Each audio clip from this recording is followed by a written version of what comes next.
नमस्कार। टीवी 9 के दिल्ली एनसीआर के सभी दर्शकों का मैं राज ज्योतिषी पंडित मुकेश शास्त्री हार्दिक अभिनंदन करता हूं, स्वागत करता हूं।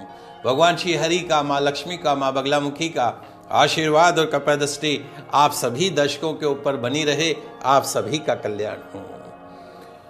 दोस्तों, आज हम बात कर रहे हैं आपके घर के, आपके ऑफिस के मंदिर में रखी मूर्तियों की साइज के बारे में। क्या आप जानते हैं कि आपके घर के मंदिर में, आपके ऑफिस के मंदिर में रखी मूर्तियां, भगवान की जो मूर्ति है, आपकी इष्ट आराधना की जो प्रतिमा है, मूर्ति है, उनकी जो साइज है वो आपके घर ऑफिस के सुख शांति समृद्धि को प्रभावित करती है। जी हाँ दोस्तों, यदि आपके घर के अंदर चाहे माँ लक्ष्मी हो, भगवान गणेश हो, भगवान शंकर हो, हनुमान जी महाराज की प्रतिमा हो, वो कितनी साइज की होनी चाहिए, कौन सी साइज वास्तु सम्मत है और कितनी बड़ी साइज की मूर्ति अशुभ परिणाम देती है और कितनी साइज की मूर्ति शुभ परिणाम देती है, आज हम इसी पे चर्चा कर रहे हैं। आपके घर का मंदिर एक ऐसा शांत स्थान जहां बैठ के हम भगवत आराधना करते हैं, इष्ट आराधना करते हैं, प्रभु से अपने मन की बात करते हैं।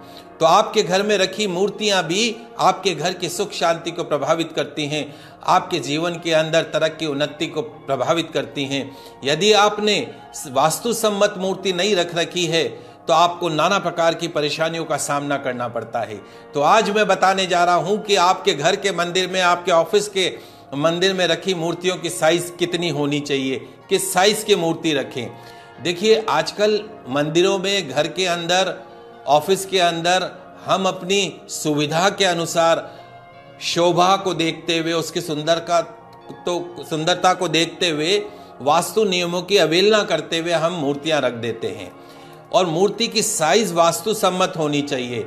सबसे पहले मैं आपको बता देता हूं कि 11 उंगल से बड़ी मूर्ति नहीं रखनी चाहिए, प्रतिमा नहीं रखनी चाहिए। 11 उंगल कैसे नापेंगे? ये 4 उंगल, ये 4 उंगल 8 और इसके ऊपर 3 उंगल और रख लीजिए तो ये 11 उंगल हो गई। तो 11 उंगल से ऊंची मूर्ति घर में स्थापित नहीं करनी चाहिए, वो अशुभ परिणाम देती है। और अगर इंच में बात करूं तो 2 इंच से छोटी नहीं हो और 9 इंच से बड़ी मूर्ति, प्रतिमा आपको किसी भी भगवान की घर के मंदिर में स्थापित नहीं करनी चाहिए। मूर्ति जो भी रखें आप, प्रतिमा जो भी रखें, मंदिर में जो भी रखें, जमीन से कम 6 इंच ऊपर होनी चाहिए। 6 इंच ऊपर होनी चाहिए, इस बात का विशेष रूप से ध्यान रखें। और दीवार, जैसे आपके मंदिर की दीवार है, उससे जो मूर्ति है वो कम से कम 1 इंच की दूरी पर होनी चाहिए। बिल्कुल दीवार से सटा कर कोई भी मूर्ति नहीं रखनी चाहिए, उससे 1 इंच दूरी के ऊपर आप उसको रखें तो उसका शुभ परिणाम मिलता है। वहीं आपने 5 मूर्तियां रखी और 5 मूर्ति एक दूसरे से सटा के रख रखी, ऐसे भी नहीं होनी चाहिए। कम से कम 1 से 1.5 इंच का गैप हर मूर्ति के अंदर होना चाहिए। आप सभी दर्शक इसका ध्यान रखें।